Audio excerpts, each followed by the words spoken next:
concentrada no Sudeste e que precisa, o Brasil conhece muito bem o Leblon e não conhece os outros, enfim, 20, 26 estados da federação.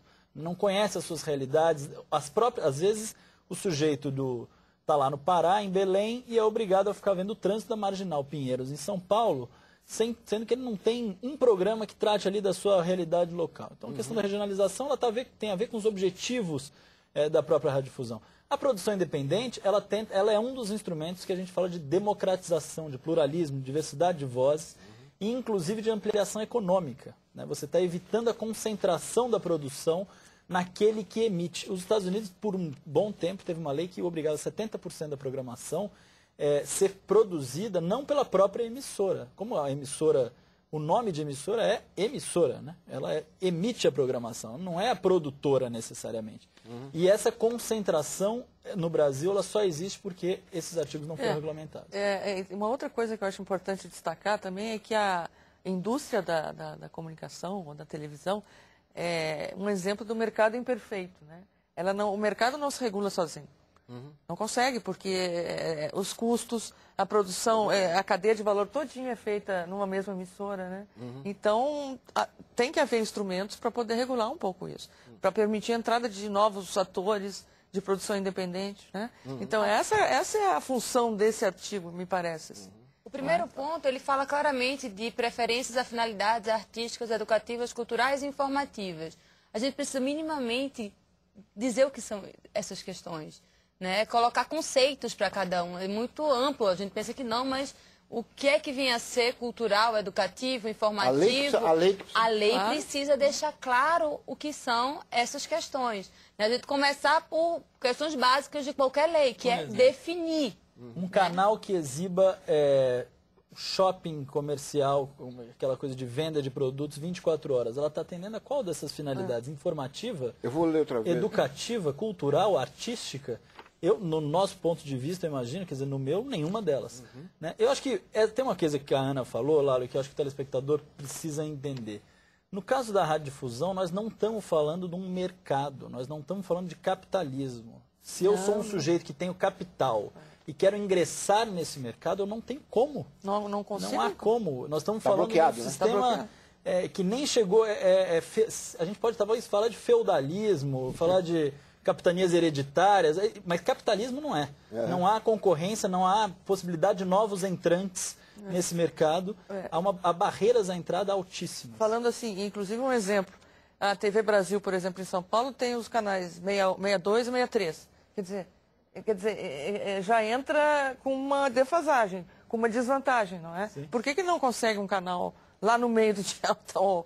Porque ninguém sabe onde é que está. Está tudo ocupado. Tudo ocupado, tudo congestionado. Não tem uma televisão pública nacional brasileira... Que deveria ter prioridade, não tem espaço para ser vista em São Paulo. Pelo cidadão, Ana, você que é presidente agora, pelo cidadão que é contribuinte também e que mantém a TV. O cidadão de São Paulo, ele é contribuinte. Claro. Ele mantém a TV Brasil. Mas não recebe a TV Brasil. Nem sabe onde é que está, porque está tão lá no finalzinho do espectro que não... E esse tipo de coisa é que tem. Já que o mercado não consegue se regular sozinho nesse sentido, inclusive, é que esses artigos devem ser regulados. Nós temos mais dois artigos que nós estamos no final do programa, mas não queria deixar passar. São vários, nós vamos ter que fazer outros programas para mostrar outros pontos desta parte da Constituição que diz respeito à comunicação social. O artigo 223, no parágrafo 2º, diz que a não renovação da concessão ou permissão dependerá de aprovação de, no mínimo, 2/5 do Congresso Nacional em votação nominal. E depois, o artigo 224 fala que, para os efeitos do disposto nesse capítulo, de tudo isso que nós falamos até agora, o Congresso Nacional instituirá como seu órgão auxiliar o Conselho de Comunicação na forma da lei. São duas questões, rapidinho, uma opinião de cada um de vocês sobre a questão da não renovação e do Conselho. Bom, a não renovação, ela na prática é o único... É estranho no direito administrativo que a Constituição coloca uma regra tão pormenorizada sobre um processo de renovação de uma concessão. Quer dizer, não há por que você estabelecer esse tipo de critério tão detalhado na Constituição. Algumas pessoas dizem, olha, isso é uma proteção aos radiodifusores para que o poder público não coloque a mão forte num interesse de, por exemplo, esse canal está falando mal do meu governo e eu faço uma canetada, eu tiro a concessão dele. Claro, isso é muito importante que não tenha como haver esse tipo de mecanismo, mas isso não precisa estar na Constituição, até porque isso desfaz toda a possibilidade de debate sobre renovação e tal, que são normais em democracias. E mesmo porque depende de decisão judicial, então não há esse tipo de perigo. Eu chamaria de um quórum super qualificado. Foi colocado para poder fazer isso. Eu acho que outra discussão caberia, enfim, que é uma discussão sobre, está se colocando muito hoje em dia, a discussão do voto nominal ser a grande...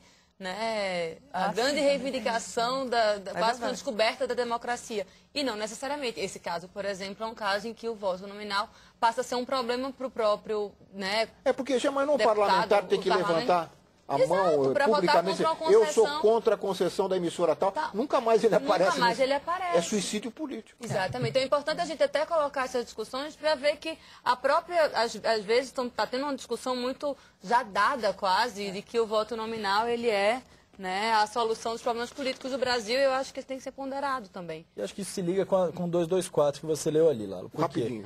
A questão do Conselho. O Conselho existe em lei, uma lei de 91, foi colocado em vigor só em 2002, teve 2 gestões até 2006 e desde então não tem nenhuma indicação. Então o Congresso precisa assumir sua responsabilidade e indicar o Conselho de Comunicação Social. E vou lhe dizer uma coisa histórica também, pela última palavra. A redação original desse artigo... Do Conselho? Do Conselho era... poder concedente. É verdade. E foi retirado. Esse conselho é simplesmente hoje um órgão. Ele, mesmo sendo só um órgão auxiliar, nem assim ele delibera sobre ele nada. está funcionando. Olha, como se vê, há muito mais o que discutir. Né? Mas talvez antes dos 50 anos a gente volte aqui para conversar sobre essa legislação que diz respeito a todos os brasileiros, muito embora a grande maioria dos brasileiros ainda não tenha sido informada sobre esse que é um problema para a própria democracia no Brasil. Muito obrigado, Ana. Muito obrigado, João. Muito obrigado, Mariana, pelos esclarecimentos. Eu acho que vocês levaram ao telespectador informações muito importantes para o seu dia a dia, ou para aqueles, principalmente aqueles que ouvem rádio, assistem televisão, que é a grande maioria da população brasileira. Eu lembro que você também pode participar do programa enviando sugestões, críticas e comentários para o nosso endereço eletrônico vertv@tvbrasil.org.br ou nos acompanhando pelo Twitter, @programa VerTV. Lembro também aos vários professores que têm perguntado sobre a possibilidade de uso do VerTV em sala de aula, que ele está à disposição de todos. Basta baixá-lo da internet no site da TV Câmara, copiá-lo e discuti-lo com os seus alunos em classe. Muito obrigado e até a semana que vem com mais um VerTV, um programa para quem gosta de televisão. Até lá!